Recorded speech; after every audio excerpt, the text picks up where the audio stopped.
Que Ele possa ser para nós, Senhor, aquele que instrui, que direciona através da Tua palavra, Deus.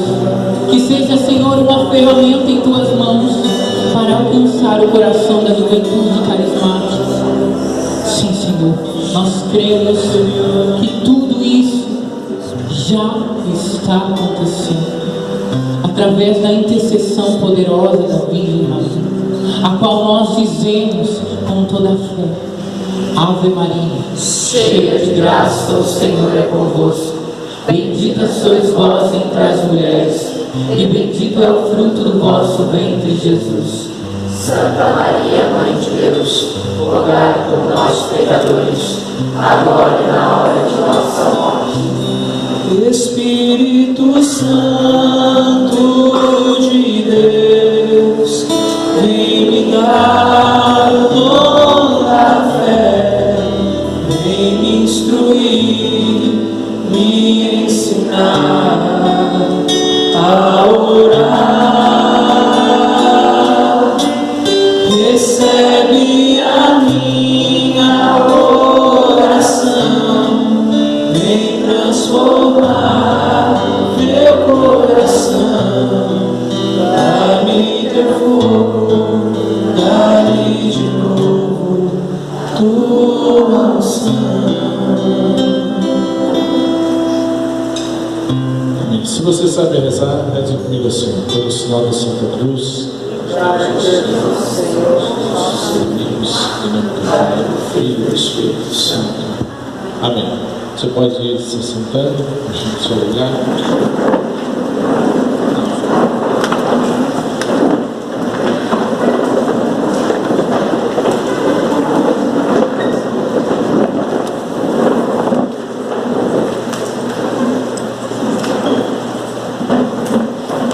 Tudo beleza?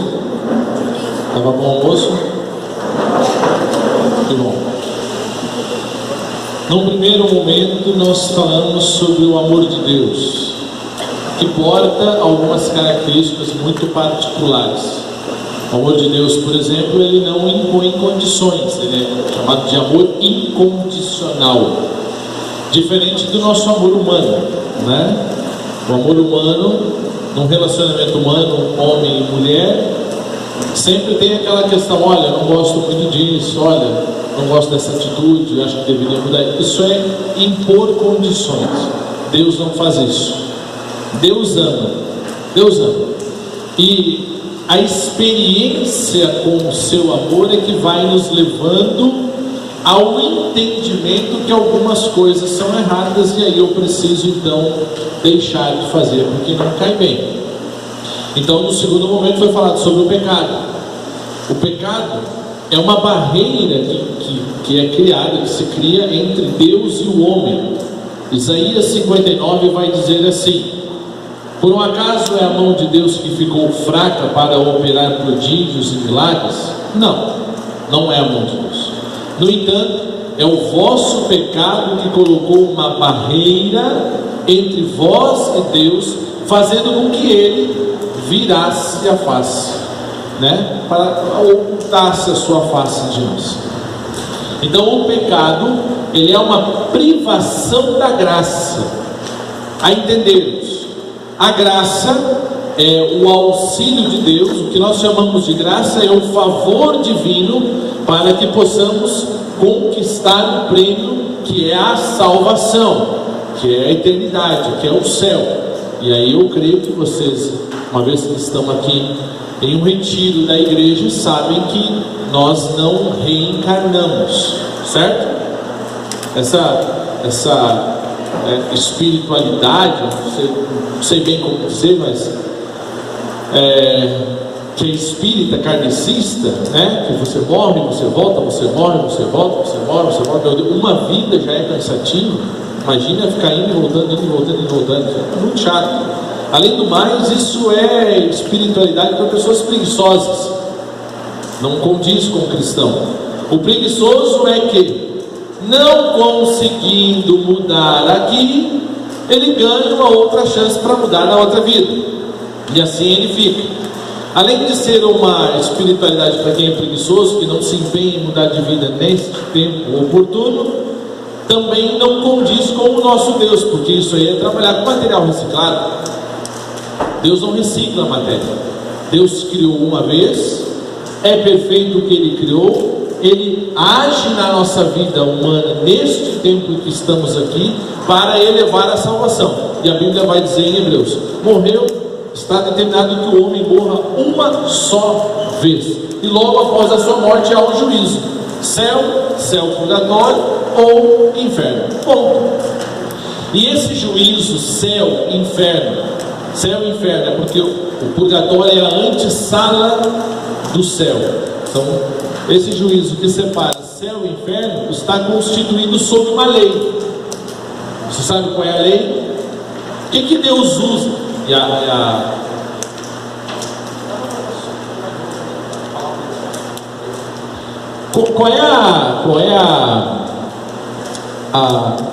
Desculpa, existe uma linha na teologia que eu acho interessante, que eles vão dizer assim, Deus não julgará ninguém.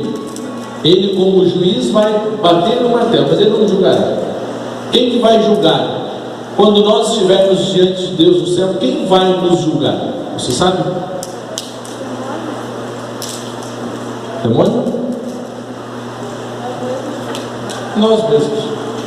A alma é elevada à plena perfeição, ao conhecimento pleno da verdade, e conhecendo a plena verdade da sua vida terrena e a plena verdade de Deus, ela vai dizer: eu não mereço, eu não mereço, eu não mereço, eu não mereço. Ela vai, vendo a verdade, dizendo o que pode ou não pode. E isso é interessante. Mas pautado em que lei isso é feito? Qual lei? Você sabe que existe uma lei? Uma lei que diz, por exemplo, João falava na sua pregação que ele tinha uma namorada e tal, e depois ele falou da questão da castidade, de viver em Deus, viver para Deus. Onde é que está essa lei da castidade? Onde? No Decálogo, 10 mandamentos. Mas eu não lembro bem qual é o mandamento que fala da castidade. É o 7, 8º? 8º, né? É o 8º? Não, terceiro. Terceiro. Não é o terceiro? Está mirando o quê? Ficou em dúvida. Qual é o mandamento que fala da castidade? Vamos fazer assim, vamos ver por lá. Esse lado aqui. Qual o número? Qual o mandamento que fala sobre a castidade? Não pecar contra a castidade. Não defina essa língua, eu vou falar a sua língua, diga. 7? Ele levantou de 7. Sexto? Eu não entendo quando faz assim, 7. Sexto. Sexto, sétimo, lado de cá. 6? Sexto? Sexto? Tem gente que está naquela do... E se eu disser para você que você está errado, que é o 8º? É o 8º. O teu catecismo mostra diferente? Eu estou mentindo para vocês com mais convicção do que vocês me dizendo a verdade. Quando eu falei o terceiro, ele disse sexto, eu pisquei o olho para ele, tipo, pô, atrapalha aqui, cara. Eu pensei que começou aí. É o 6º mandamento: não pecar contra. Agora faz um favor para mim. Todo mundo tem um indicador? Dá na costela do irmão do lado devagarinho. Dá na costela e diz para ele assim: duas coisas. Duas coisas. 6º mandamento: não pecar contra a castidade. E depois, não dormir. Aleluia. Irmãos, amados, existe uma lei. E essa lei pesa sobre todo homem e mulher, independente da sua idade. Está certo que vai ser usado pesos e medidas conforme a maturidade da pessoa, conforme o nível de conhecimento. Obviamente que o meu pecado, ele impõe sobre mim um peso de condenação muito maior, ainda que você cometa o mesmo pecado. Porque eu tenho uma consagração de vida, um carisma particular. Eu tenho de caminhada só de ministério de pregação quase 20 anos pregando. Então eu conheço a doutrina, eu conheço a escritura, eu sei de tudo isso, eu preguei muitas vezes o evangelho. Se eu cometo pecado A e você comete o pecado A, os pesos são diferentes, porque a minha consciência moral está mais amadurecida, mas a lei é igual para todo mundo. Então existe uma lei, e a lei é intrínseca. Ah, mas eu não sabia. Ah, mas foi a serpente, foi o meu namorado que me seduziu, foi a minha namorada, porque hoje dá para dizer isso com mais intensidade, foi a minha namorada que me seduziu, porque não sei aqui em Santa Catarina, graças a Deus parece que aqui as coisas estão um pouco mais calmas, mas rapaz, no sul, lá, a mulherada está sem vergonha. Meu Deus, se o cara quer ser de Deus, ele tem que ficar se fedendo, barbudo, cabeludo, porque senão elas vêm, se esfregam, se agarram, porque homem está ficando raro, né? Ontem no aeroporto, está sendo transmitido na internet, só gravado, está sendo transmitido. Dá um pause.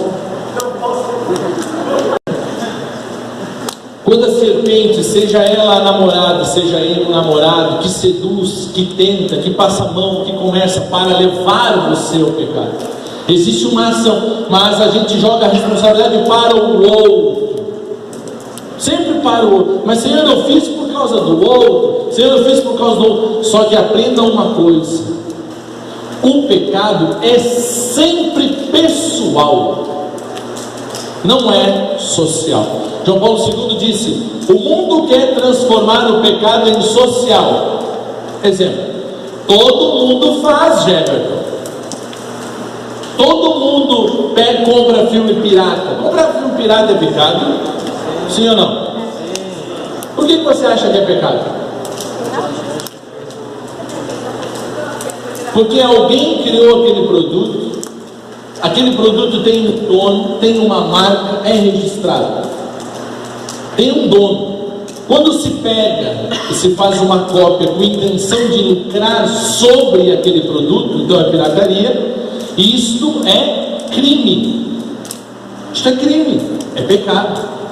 Diferente é você fazer uma cópia para você ter em casa. Eu compro um CD, copio o CD, guardo o meu CD e uso o disco copiado em casa, no DVD, no carro.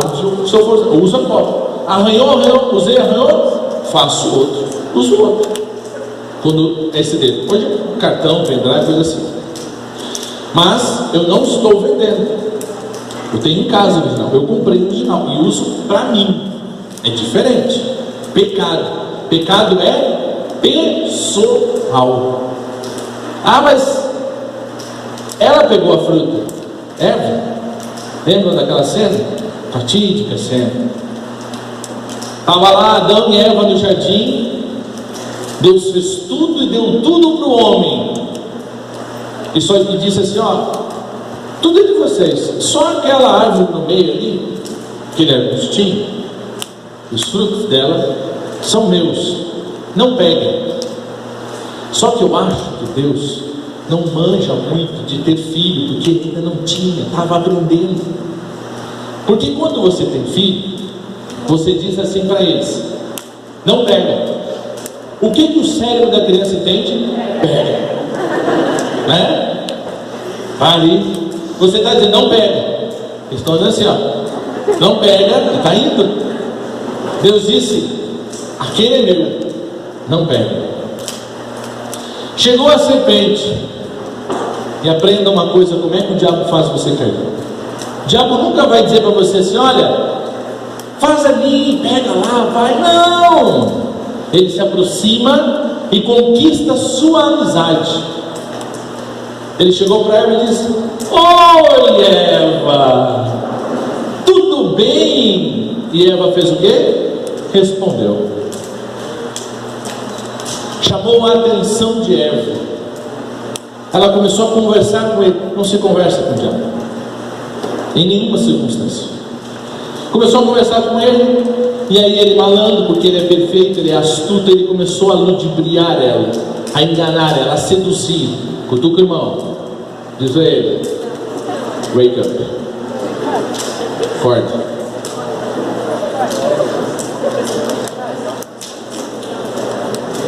Aí seduziu Eva. E a Bíblia é clara em dizer assim: até aquele momento, quando Eva olhava para o fruto, ela não percebia nada. Mas depois da sedução de Eva, da serpente, depois que a serpente entra na mente dela e diz verdades de forma mentirosa, e ela manipula a verdade, manipula a mentira, dizendo: Deus não quer que vocês comam, é porque Ele sabe que se vocês comerem, vocês serão como deuses. Ele sabe que se vocês comerem, vocês vão ser conhecedores da vida e da morte. É verdade, por causa do pecado vai conhecer a morte. Ele não quer que vocês peguem, porque é o poder dele. Aí Eva olha para o fruto, e a palavra vai dizer que agora o fruto era agradável ao paladar. Ela já estava seduzida. Achei interessante no início que foi dado um recado sobre as vestes das meninas, para não levar os irmãos a cair, né? E aí as feministas vão dizer assim: eu uso a roupa que eu quiser, o outro que se controle. Não é assim que o discurso feminista? Por que eu não posso usar a roupa que eu quero, porque o outro não consegue se controlar? Vou fazer um desafio para você, e aí depois disso você usa a roupa que você quiser. Vai no açougue, compra uma picanha. Tem que ser picanha, aquela peça bonita de picanha. Aí você faz um furinho nela, assim, de forma que você consiga meter a mão nela, um dedo assim, fazer um gancho. Aí você acha uma casa, um lugar onde tenha um pitbull. Aí você vai lá no pitbull e diz assim: ó, Totozinho, não pode comer. Ela vai lá, Totozinho, é só para você olhar, e vê se vai funcionar. Fala-se de instinto. Instinto. Quando se diz assim: olha, não leva o irmão a cair, entenda uma coisa: é responsabilidade do homem ter modéstia corporal. E a modéstia do homem passa muito pelo olhar. Modéstia do olhar.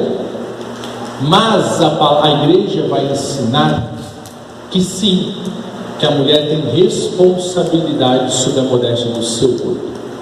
E que sim, se ela leva o outro a pecar, sim, ela tem parte da culpa. Porque tem uma coisa que é fato: se vocês fossem feios, o homem não olhava. Se o homem não olhasse, não procurava. Se não procurasse, como é que ia se reproduzir? Se você olhar para a natureza, é assim. A fêmea é bela. A fêmea exala um cheiro muito próprio no seu período fértil. A fêmea atrai o macho com a finalidade da cópula, para reproduzir. Somos animais, isso está na nossa natureza, faz parte. Mas não quer dizer que isso tem que ser usado com volúpia, na flor da carne.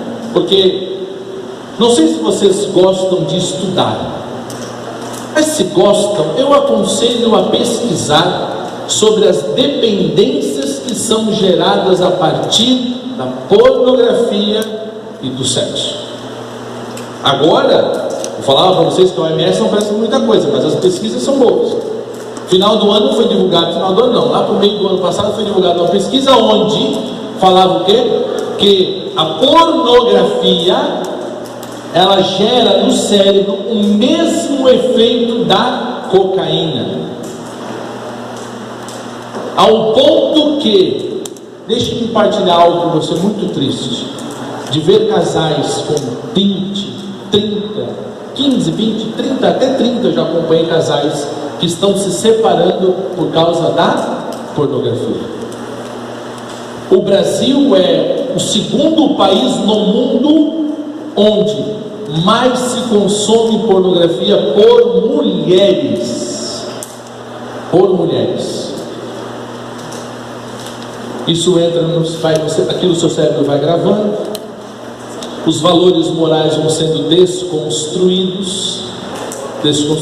Ontem no aeroporto passou uma menina, passou uma jovem, o aeroporto estava muito cheio, ela passou correndo assim, voo atrasado, tinha um monte de gente passando correndo, mala, tudo, e veio aquela morena correndo, saltando, cabelão, batendo para lá e para cá, e me chamou a atenção o tamanho do short, olhando de frente, um short jeans. E é o tipo de short que dá para dizer que ela estava usando o cinto e deixou o short em casa, né? Porque o trocinho vinha na virilha. Aí eu disse para Jesus: o Senhor me perdoa, mas eu vou olhar para ver onde termina atrás. Então todo mundo sabe o que é a polpa da bunda, né? Ele é a curvinha da polpa da bunda. Estava 4 dedos acima da polpa da bunda. No aeroporto. Caraca, eu disse para Jesus: caraca, isso é não se amar, é não se valorizar. O pecado começa com a corrupção dos valores, mas ninguém mais acredita no pecado porque não sabe a consequência do pecado. O pecado gera uma ruptura entre nós e Deus, do maior ao menor.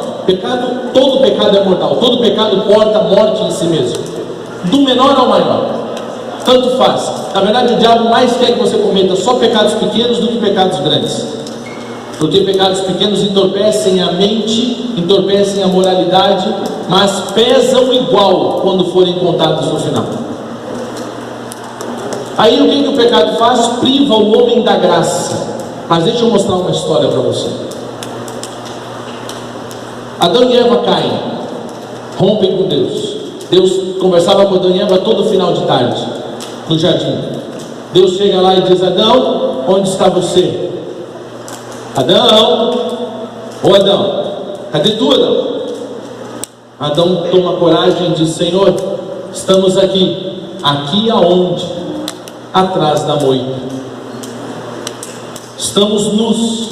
Quem falou para vocês que estavam nus? O pecado rompeu a pureza e agora eles percebem que estão nus.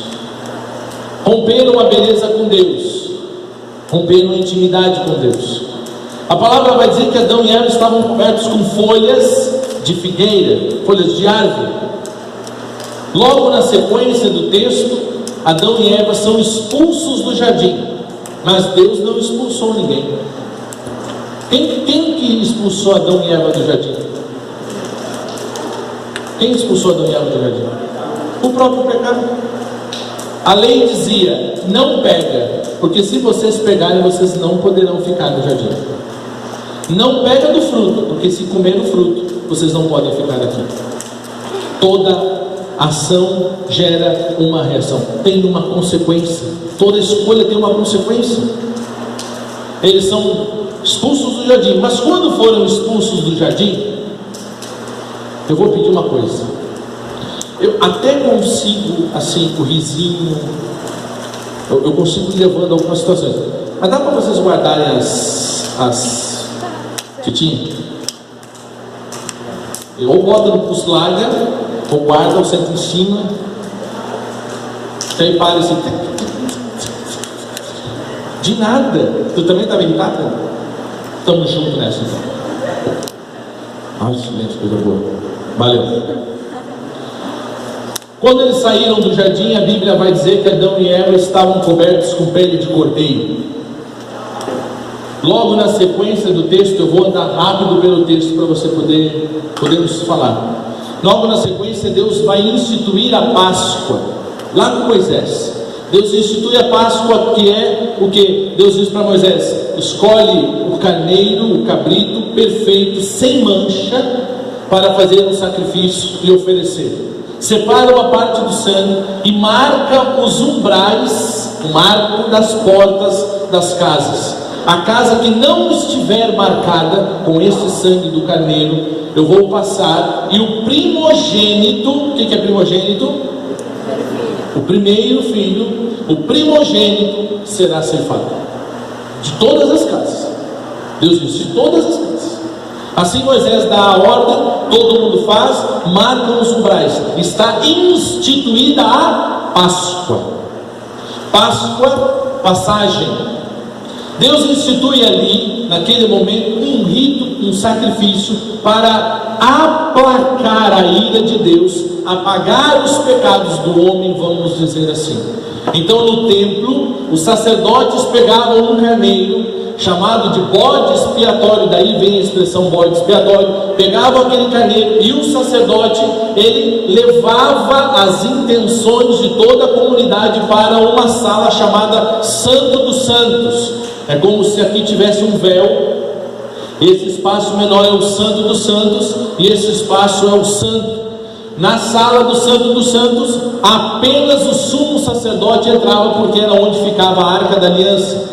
Eles acreditavam que lá dentro poderia haver uma manifestação da glória de Deus, e por isso só o sumo sacerdote entrava. Então ele entrava com uma corda amarrada no pé, vários sinos presos na corda, e ele ia caminhando. Eles ouviam o som dos sinos, enquanto ele estava se mexendo eles ouviam o som do sino. Se o som do sino parasse por um longo tempo, eles não podiam entrar, então eles tiravam o sumo sacerdote puxando pela corda. Lá dentro o sumo sacerdote sacrificava aquele cordeiro, que nem eu vou sacrificar quem está dormindo daqui a pouco.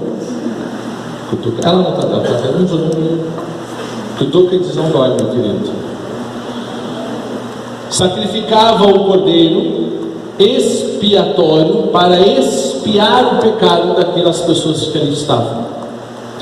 Só que aprenda uma coisa, isso é lei, legislação. A ofensa não é medida pelo ofensor, ela é medida pelo ofendido. Se você me agredir, pode ser que eu venha processar você, mas isso vai ser um processo banal, pequeno, de agressão, alguma coisa assim. Mas se você agredir o presidente da república, você vai ter problemas. E nem estamos falando aqui porque é Bolsonaro ou não é Bolsonaro, não é essa questão, mas porque ele é presidente da federação. O cargo que ele ocupa, o status que ele ocupa, a posição que ele ocupa, torna ele alguém que ele está protegido. Então, um crime cometido contra o presidente é um crime gravíssimo, mesmo que seja o mesmo crime cometido a uma outra pessoa qualquer, mas pela posição que ele ocupa, assim é. O pecado de Adão e Eva cometido foi, a ofensa cometida foi contra Deus. A ofensa foi contra Deus, Deus é o ofendido, a ofensa se mede no nível de Deus. Para pagar a dívida que se tem contra Deus, ou melhor, a dívida que se tem com Deus, não podia ser qualquer carneiro, não podia ser qualquer sacerdote, mas tinha que ser um sacrifício de sangue. Veja, se num primeiro momento a gente fala que Deus ama, no segundo a gente fala que existe o pecado, e o pecado rouba de Deus. Deixa eu perguntar uma coisa para você. Quem ama de verdade, quem tem um amor que é verdadeiro, faz ou não faz qualquer sacrifício para resgatar, alcançar, buscar aquele que ama? Sim ou não? Faz, não faz? São Tomás de Aquino vai dizer que Deus é, o que seria o seu maior atributo, a misericórdia. Ele é a própria misericórdia. E a característica mais forte da misericórdia é ir ao encontro do miserável, sem se importar consigo mesmo. Misericórdia que mede, eu vou ajudar um mendigo, mas eu não vou chegar muito perto porque eu vou ficar fedendo. Não é misericórdia. Eu vou ali levar comida, mas eu não vou conversar, porque não é misericórdia. Pode ser assistencialismo, mas misericórdia não se importa consigo, não pensa em si, pensa no outro. Misericórdia é o amor que alcança o outro. Os teólogos vão dizer assim: é como se tivesse havido um debate no céu, um diálogo no céu. E Deus diz: eu amo o homem, o gênero humano, eu amo com toda a minha força, mas o homem está privado de entrar no céu porque ele pecou. Ele está privado da minha intimidade porque ele pecou comigo. A justiça, por sua vez, dá um passo à frente e disse: alguém tem que pagar a conta, porque se não pagar a conta, o cálice da ira vai transbordar. A misericórdia dá o outro passo e diz: eu vou pagar. Agora você acorda quem está do seu lado, pede para ele ficar de pé com você. Vamos ficar todo mundo de pé.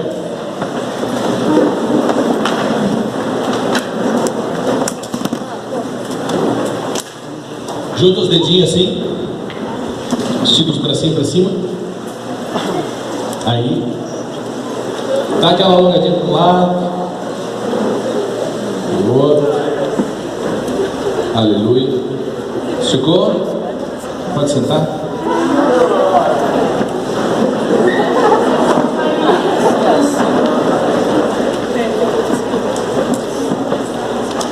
Um pregador amigo meu disse que ele, quando ele ia pregar depois do almoço, ele rezava e dizia para as pessoas: olha, se você dormir, eu vou rezar para Deus pedindo que o seu sono seja eterno. Não, calma aí. Aí eu disse para ele, ele disse assim: por que tu não faz isso, Gerber? Porque eu não tenho certeza que eu consigo trazer de volta, ressuscitar o boneco, vai e fica duro ali, aí vai dar problema. Então eu prefiro por enquanto usar só das ginástica laboral, ou um dedão, ou com o microfone sem fio. A próxima eu vou até aí. Acho que encontro pessoal com o pregador ajuda às vezes, né? O fato é que a dívida tinha que ser paga, e a misericórdia diz: eu vou pagar. E aí você sabe, Jesus se encarna no seio da Virgem Maria. Maria não tem pecado, ela é preservada de todo o pecado. Jesus assume a natureza humana, ele tem a carne humana, ele tem o sangue humano, mas não tem pecado. Ele é o Cordeiro imaculado, ele é perfeito. Só que para haver redenção tem que haver sangue, derramamento de sangue, até a última gota. E aqui eu queria suar a atenção. Jesus está numa quinta-feira e sofre de profunda agonia. E essa agonia que ele sente é tão intensa que a Bíblia vai relatar que ele suou sangue. Esse fato foi presenciado novamente, por exemplo, no campo de Auschwitz, onde alguns prisioneiros na iminência da morte, a agonia era tão profunda que eles chegaram a suar sangue. O efeito de suar sangue na carne alguém já bateu a perna, a coxa na quina de uma mesa? Ficou o hematoma? Aquilo ali é carne hemorrágica. Ficou sensível ao toque? Sim? Quando Jesus suou o sangue veio à flor da pele e todo o seu corpo ficou hemorrágico, sensível ao toque, pela quantidade de sangue, pela irrigação do seu corpo. Logo na sequência, Jesus é preso, e ele é preso por um pelotão romano. Um pelotão romano tinha aproximadamente 400 soldados. 400 soldados cruéis para pegar um homem que dizia não à violência. Jesus é acorrentado, Jesus começa a apanhar chute, soco, pontapé ao longo do caminho, e ele tem a sua barba arrancada. Homens, já fizeram a barba a seco? Quem tem barba, né? Depois eu dei uma olhadinha melhor, tem umas pelezinhas de neném, meu Deus. Mas quem tem, já fez a seco? A seco. Só passa, sem passar aquele creme de barbear, sem sabonete, sem nada. Só direitinha. Cera? Deus. Que é o meu mal. Mas dá talvez para usar a tua linguagem para vocês mulheres que se depilam com cera. A dor é proporcional. Imagina, Jesus é judeu, tem uma barba grande, ao ponto de conseguir agarrar a sua barba, puxar e ficar um buraco no seu rosto, porque arrancou o pelo com a perna. Jesus começa a ser flagelado, e lembram que tudo nele agora dói mais, porque o seu corpo está em hemorragia. Jesus é levado para a casa, o pretório. Jesus é condenado. Jesus fica uma noite amarrado pelas mãos em um buraco. A altura é mais ou menos essa, deve ter uns 3,5 metros, beira 4 metros de altura, dá quase isso aqui. Mas um buraco que tem 3 por 3, é uma rocha escavada. Em cima, um buraco que deve ter no máximo 60 de diâmetro. Jesus foi descido por cima, pelos braços, e ficou à noite pendurado naquele lugar úmido, porque acumulava água dentro, sem respiração, a não ser por aquele buraco ali em cima. Passa a noite, tiram ele no outro dia, e aí levam Jesus para a sua condenação. Jesus foi condenado a ser chicotado. A Bíblia vai dizer 40 menos uma, porque acreditava-se que um homem não aguentava levar 40 chicotadas, então era 39. Mas o estudo do santo sudário, aquele tecido lençol que encobriu o corpo de Cristo, o estudo daquele sudário mostra que Jesus foi chicoteado da planta dos pés até a nuca, todo o seu corpo, inclusive em frente ao coração, que eles não costumavam bater por causa do choque, poderia morrer de uma parada cardíaca, e também na sua genitália.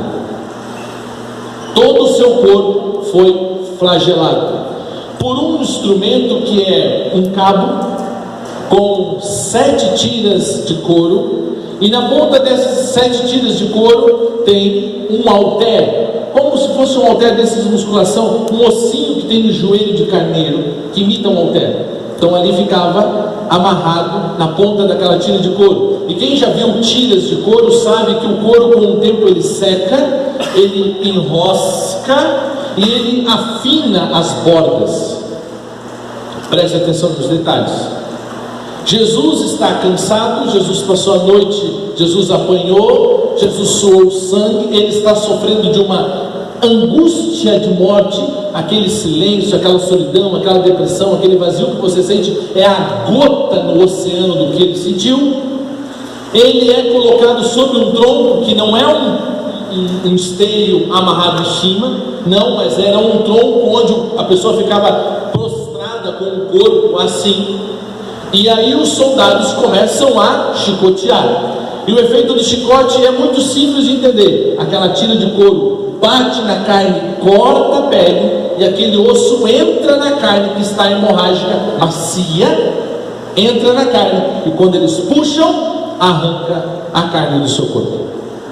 E assim Jesus foi sucessivamente sendo chicoteado, uma atrás da outra, todo o seu corpo, as coxas por dentro, por fora, panturrilhas, o pé, as costas até a nuca, o peito, a barriga, as costelas, ao ponto de o salmista dizer: era possível contar os seus ossos. O profeta Isaías vai dizer que ele perdeu a aparência humana. Quem já viu o filme A Paixão de Cristo? Os especialistas dizem que é 40% da realidade. 40% da realidade. Jesus está desfigurado. E quando nós temos uma dor, qualquer dor, mulheres, vocês sabem, quando tem cólica, nós nos curvamos. Num processo natural da dor, nós vamos nos encolhendo. Jesus é condenado então à crucificação, e os romanos não colocavam a cruz para a pessoa carregar, ele carregava o patíbulo, aquela madeira transversal. Antes da crucificação, os soldados ficaram com ele um tempo, debochavam dele, chutavam ele, cuspiam nele e colocaram sobre ele uma coroa, que na verdade é um capacete de espinhos. E aquele capacete de espinhos é feito de uma planta que o espinho pode chegar até 5 centímetros, 2 polegadas, mais ou menos isso aqui. Ele possui uma enzima que é alucinógena. Ao entrar em contato com o sangue, vai criando alucinações e febre. Eles tecem aquele capacete de espinhos. A Bíblia vai dizer que colocam na cabeça de Jesus, pegam um pedaço de madeira e batem para entrar bem. O crânio do Santo Sudário tem 72 perfurações no osso do crânio, sendo que 3 delas são da grossura do meu minguinho, do seu minguinho. Uma delas um dos espinhos furou o olho direito de Jesus, transpassou o osso e atravessou o seu olho, vazando o seu olho. Um capacete, o corpo mutilado. E agora eles fazem algo que é mais cruel, na minha opinião. Colocam um manto sobre as costas dele. Porque todo rei, ele se declarava rei de Israel, rei dos judeus. Todo rei tem uma coroa, mas também tem uma capa. Então eles colocam uma capa carmesim, púrpura, sobre ele. Quando criança, vocês se machucaram, chegava a colocar aqueles paninhos que é gaze para proteger o machucado, e na hora de tirar, porque o líquidozinho que vai saindo do ralado, do machucado, ele se mistura com a fibra e seca. Essa fusão que acontece ali, vamos dizer, na hora de tirar, tem que ficar lá a mãe que tem paciência, quando tem paciência, vai umedecendo, para ir tirando aos poucos para atenuar a dor. Não esqueça disso. Colocam sobre Jesus o patíbulo, colocam sobre os seus ombros o patíbulo. Jesus está com dor, Jesus está curvado, carrega aquela madeira que tem as suas mãos atadas à madeira. Então ele não tem as mãos para se defender. Ele vai carregando e aquela madeira vai roçando o seu ombro, sendo que ele vai dizer para Santa Margarida Maria Lacoque que a chaga que mais lhe dói é a chaga do ombro, que tirou toda a carne sobre, se eu não estou errado, a escápula, este osso aqui de cima, né? Toda a carne sai dali e ela roça no osso da escápula. Jesus vai carregando a cruz e ele cai, segundo a Bíblia, 3 vezes. Alguns vão dizer que mais de 3 vezes. Mas numa das vezes ele cai, não conseguindo colocar a ponta do patíbulo primeiro no chão, ele leva o rosto e a madeira esmaga o seu rosto contra o chão, quebrando a cartilagem do seu nariz. Diga para a pessoa do seu lado: como é que você consegue dormir?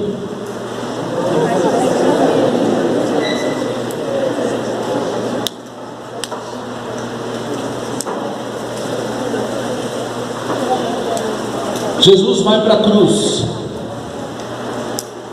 O Calvário tem mais ou menos 800 metros de distância. Era bem íngreme. Hoje, quando vamos lá, já tive a graça de ir algumas vezes, não sentimos mais essa altura, porque com as guerras, Roma, otomanos, turcos, eles destroem a cidade e constroem em cima das ruínas.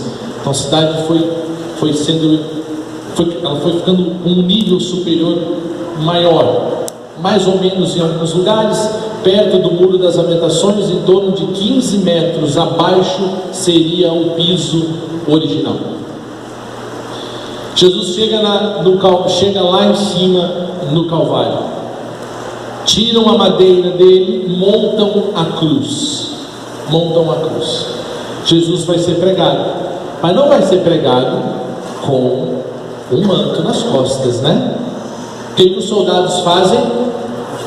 Chamam a mamãe de Jesus para molhar e tirar o manto. Você não acha? O que eles fizeram? Puxaram o manto.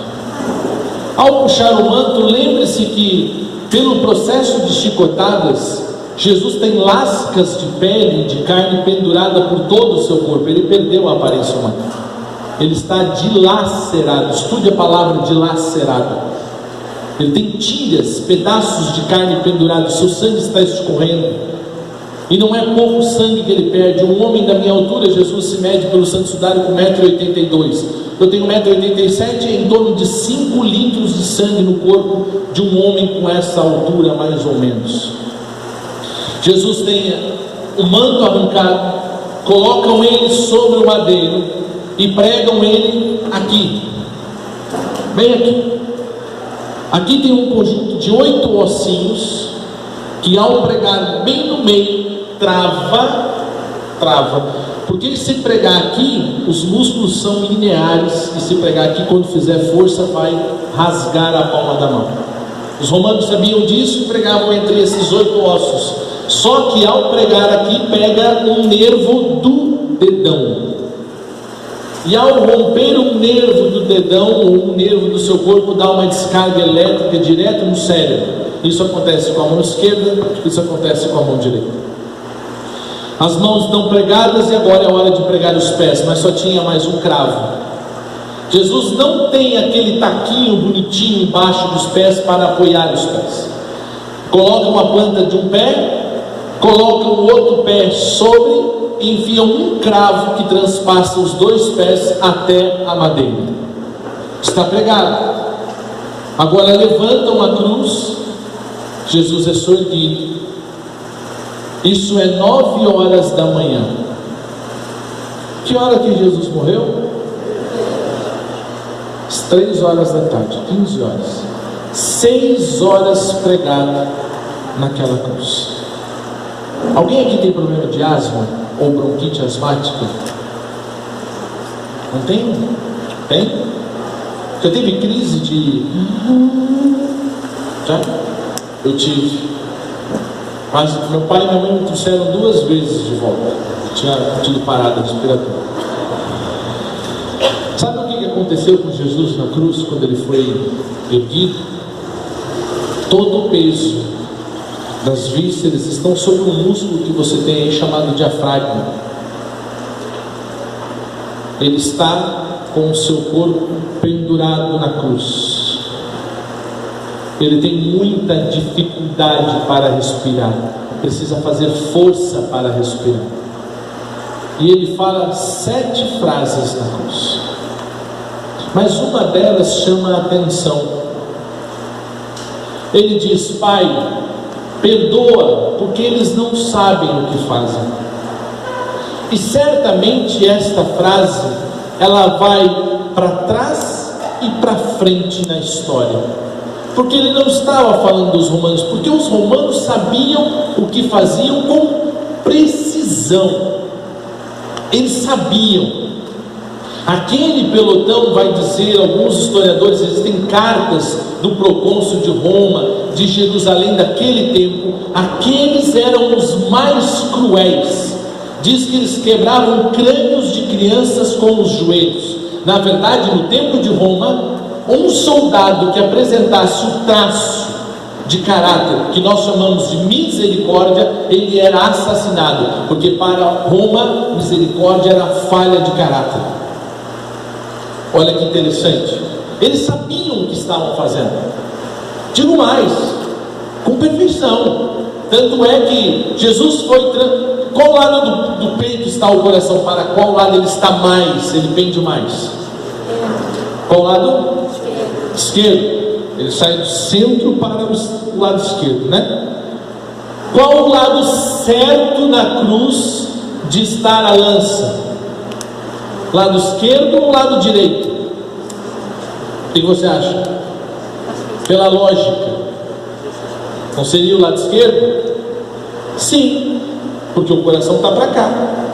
Só que todos os soldados, todos os exércitos que lutavam contra Roma usavam o escudo do lado esquerdo.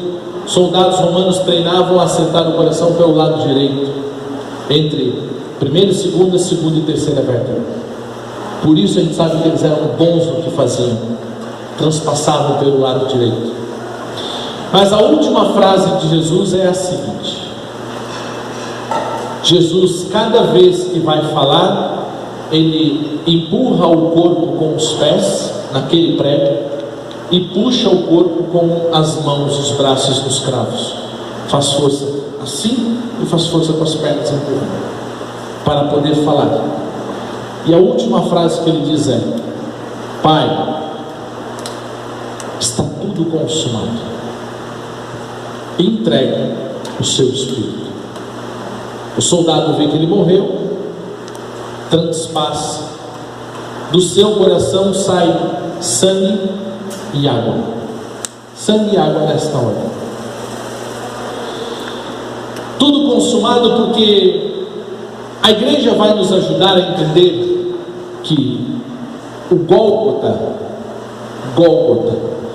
onde Jesus morreu crucificado, é um novo jardim, que a cruz é a nova árvore do jardim, que o Cristo é um novo Adão e que Maria é a nova Eva, e que a dívida que Adão e Eva haviam criado para nós, o pecado que eles haviam cometido, a ruptura que eles haviam criado com Deus, agora Jesus paga a conta e diz: está tudo consumado. Por que saiu água do coração de Jesus? Alguém aí vai ser médico? Quer ser médico? Ninguém quer ser médico? Quer ser médico? Sabe por que saiu água do coração de Jesus? Não? Medicina vai dizer o seguinte: se o coração continua bombeando e o sangue, já não há mais sangue nas veias, mas ele ainda continua batendo, ele começa a produzir gotas de água no átrio superior esquerdo do coração e acumula as últimas gotas de sangue no átrio inferior direito. Quando a lança entra, fura, transpassa o átrio inferior direito e termina no átrio superior esquerdo. Quando sai o resto de sangue que tinha e a água. Água é porque ele já não tinha mais nenhuma gota de sangue no seu corpo. Para haver redenção, para pagar os nossos pecados, precisava ter sangue perfeito derramado no altar pelo sumo sacerdote. Ele é o sumo sacerdote, ele é o perfeito altar e ele é o perfeito cordeiro. Se lá atrás Adão e Eva pecaram e romperam, hoje você só pode chegar diante do sacerdote, como foi aconselhado, e dizer: Padre, eu pequei. E você só sai dali perdoado, porque Jesus foi até a última gota de sangue na cruz, até a bagaça ele foi na cruz, para que quando você estiver curtindo o momento, em frente à internet, curtindo uma pornografia, você lembre que ele morreu na cruz para pagar os teus pecados, inclusive esse. Quando o seu namorado disser para você que ele te ama muito e que você deve provar o teu amor para ele, tendo uma relação sexual com ele, e aí você consente, você lembre que ele morreu na cruz para pagar este pecado por você. Porque se não houver redenção, só há uma outra coisa: condenação. Mas quem ama de verdade não desiste do amado, do outro, para buscar aquele que ama. E talvez você possa se perguntar, e talvez você pudesse fazer isso na sua oração: Jesus, por que você fez tudo isso na cruz? Ele vai te responder: porque eu amo você. Apesar de todos os teus pecados, apesar de rir, apesar de debochar na pregação, apesar de ironizar, apesar de tudo isso, eu te amo, e é porque eu te amo que eu morri na cruz. Quantas chagas tem no corpo de Jesus? 5, 6, 7, 1000, 2000? Quantas chagas tem? Quantas? 7? O que mais? Santa Margarida Maria Alacoque diz: Senhor, eu quero honrar as tuas chagas. O que eu preciso fazer? Ele ensina uma oração para ela, e ao final da conta são 5.480 chagas. Todo o seu corpo está chagado. Todo o seu corpo está chagado, para que eu e você pudéssemos entrar na presença de Deus. E aí há um gesto significativo.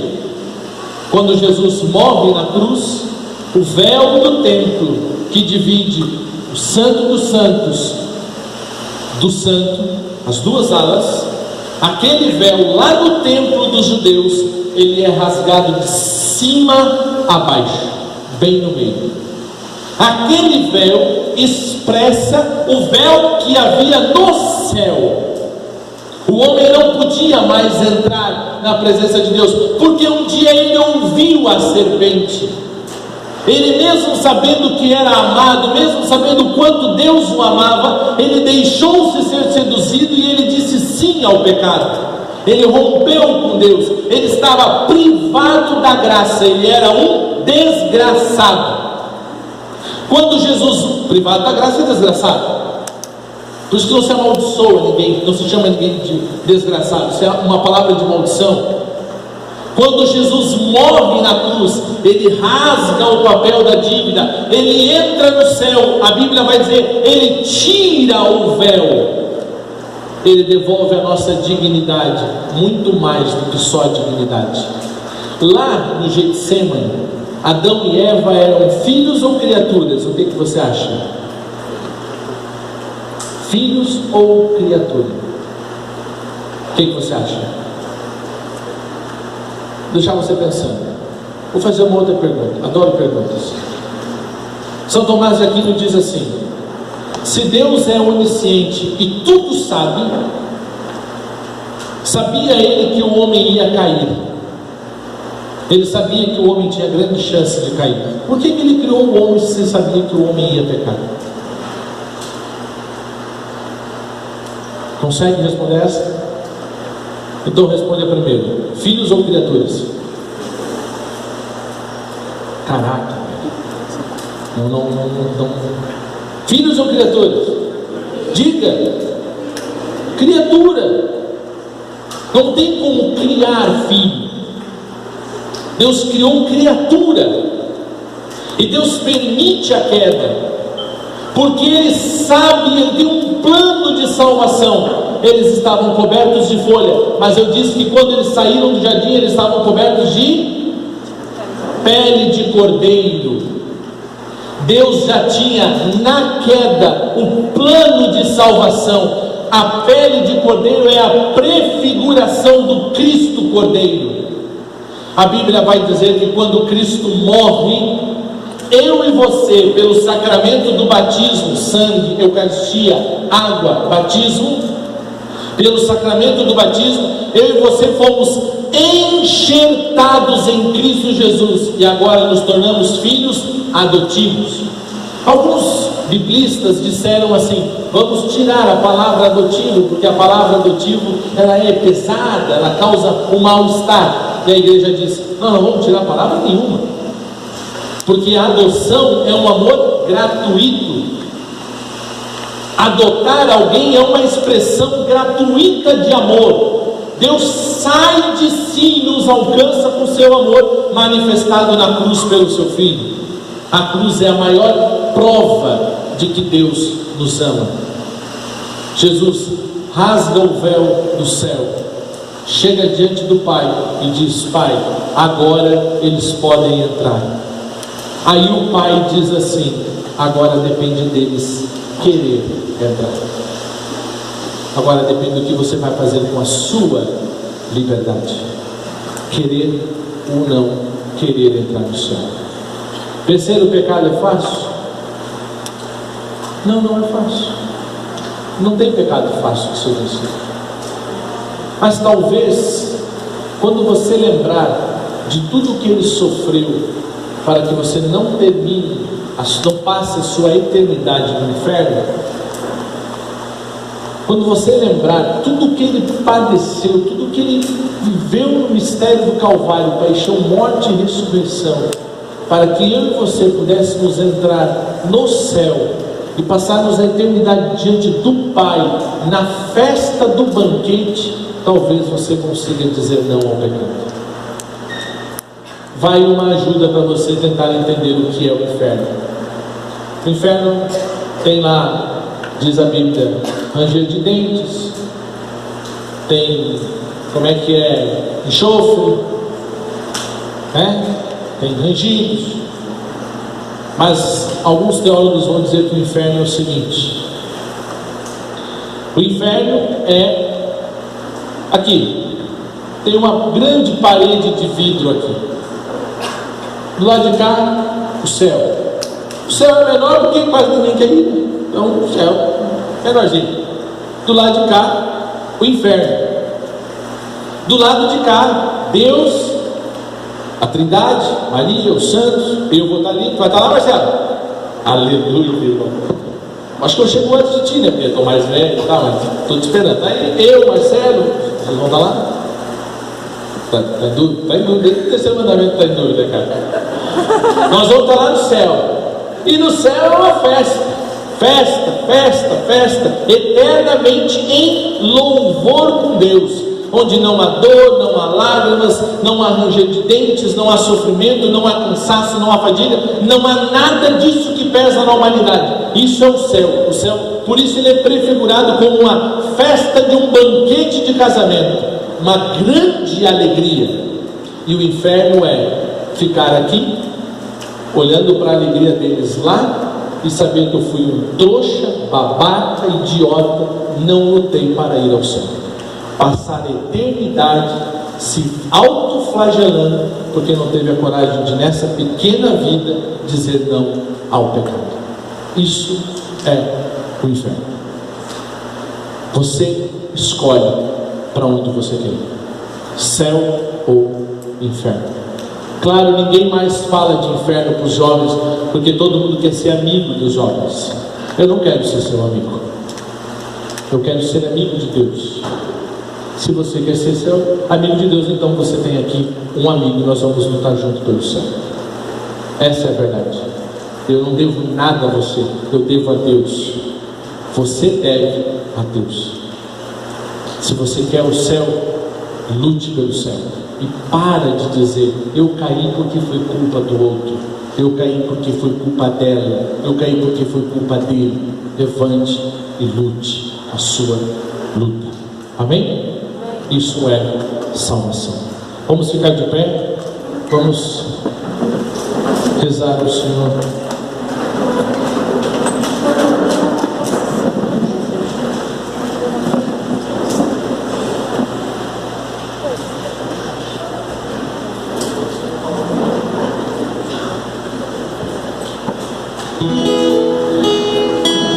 Eu quero convidar você, jovem, a fazer uma pequena dinâmica rápida, assim, um pequeno movimento rápido. Queria convidar vocês a trocarem de lugar. Assim, entenda. Se todo mundo sair daqui e ir para ali, não vai mudar nada. Queria convidar que alguns trocassem de lugar, de maneira a não ficar do lado de quem você está agora. Troca de lugar, mas não vai de parzinho para lá e para cá. Fica um, vai o outro, para que você tenha liberdade de viver esse momento.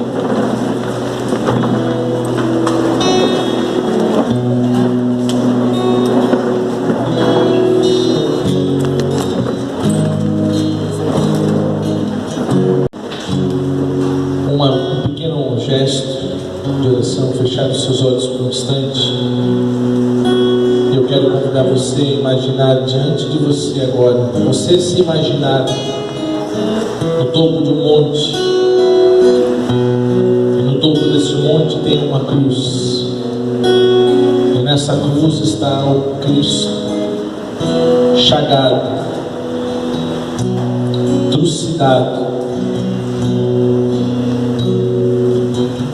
todo lanhado, lascas de carne, de pele penduradas por todo o seu corpo. seu sangue escorrendo pelas pernas, desce pela cruz.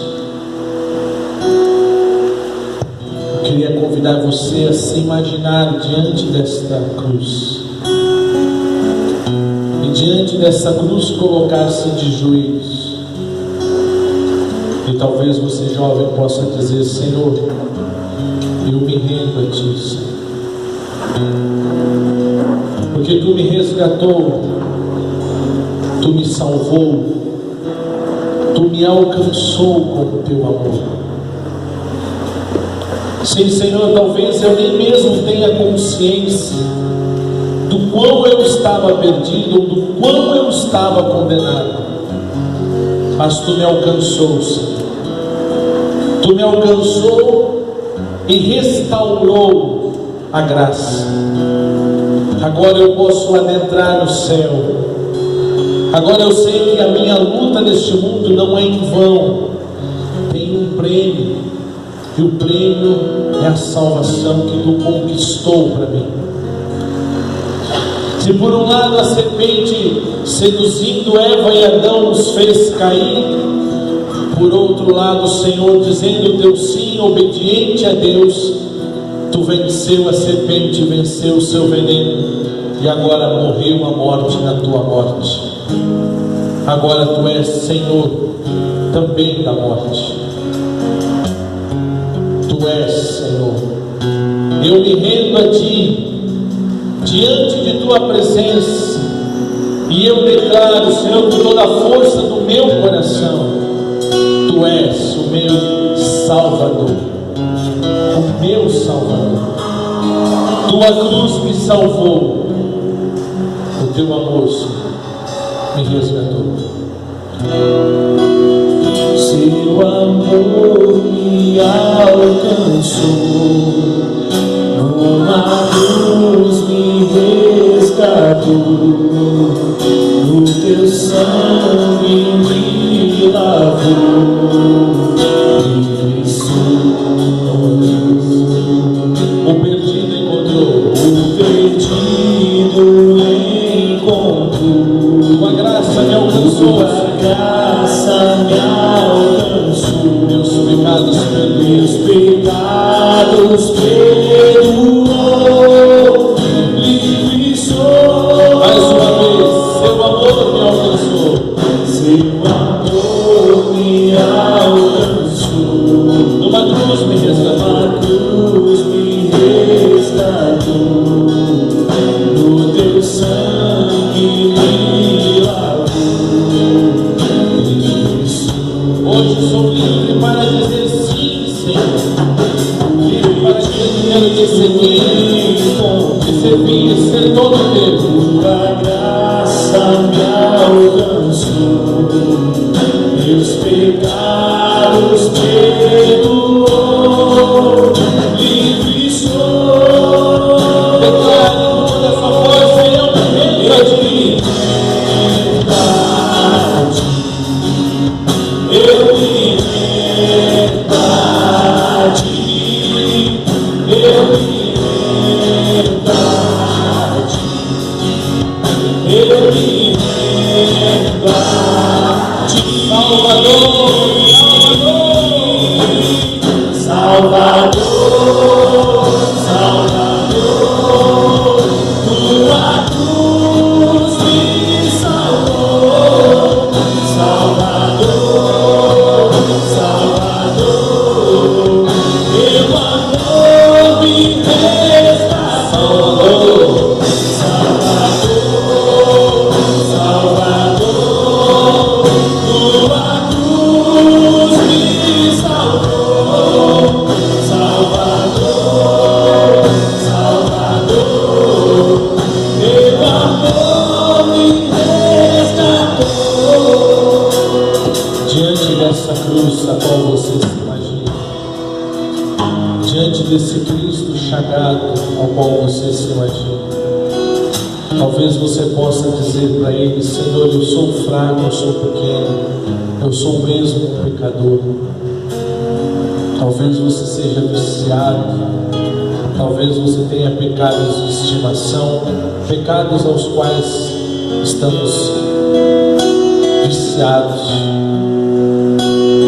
Talvez você deva dizer a Ele: Senhor, me alcança agora com a tua redenção.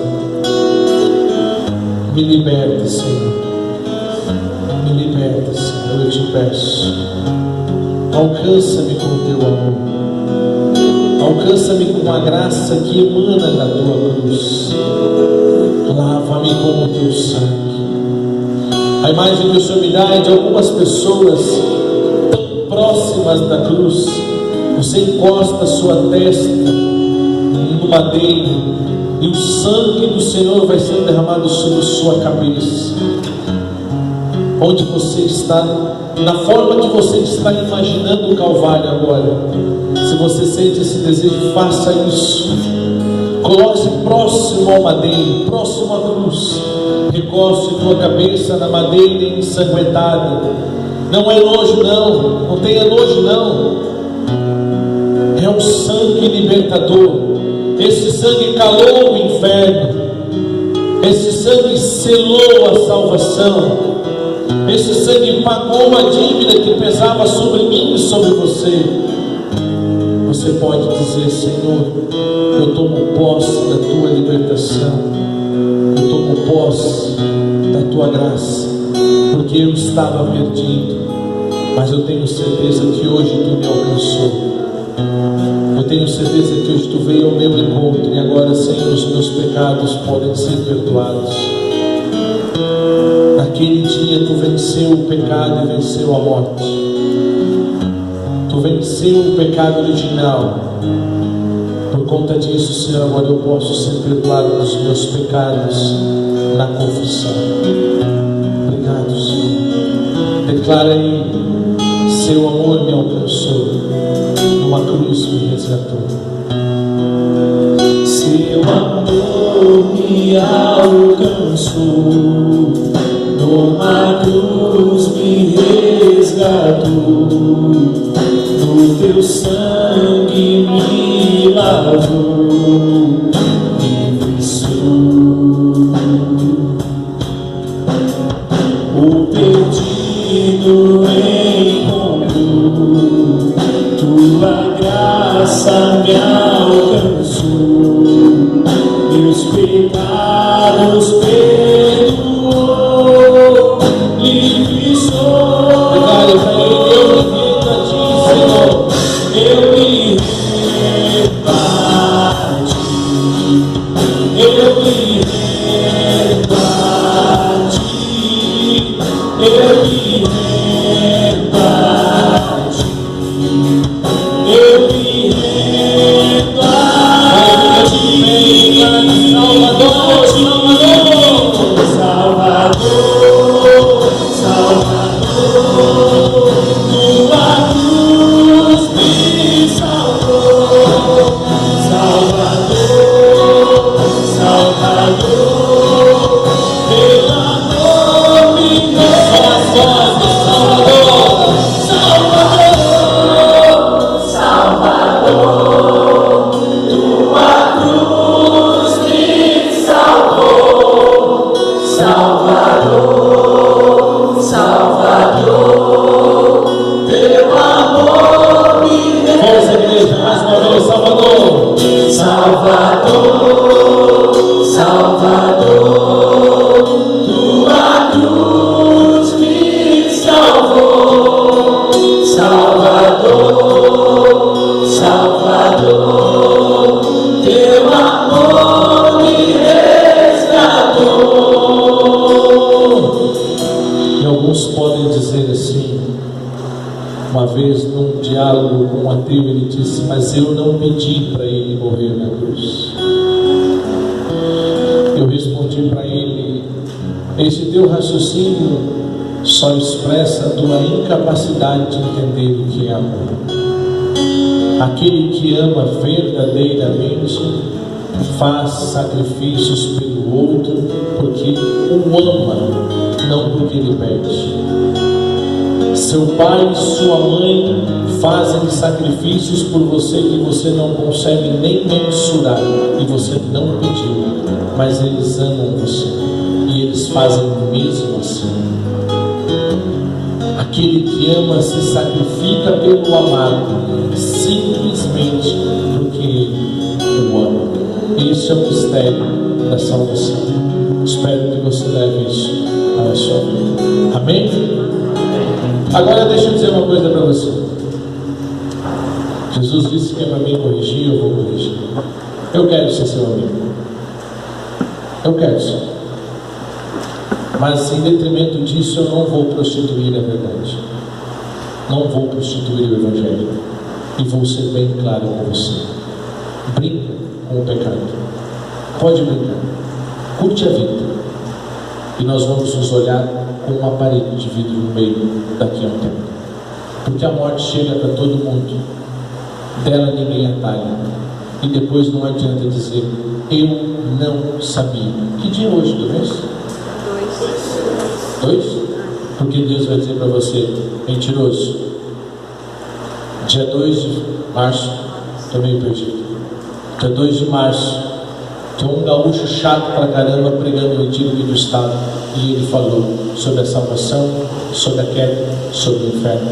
Você não mudou porque você não quis. Quiçá não tenha uma parede de vidro entre nós. E nós vamos fazer muita festa no céu. Aleluia! Aleluia!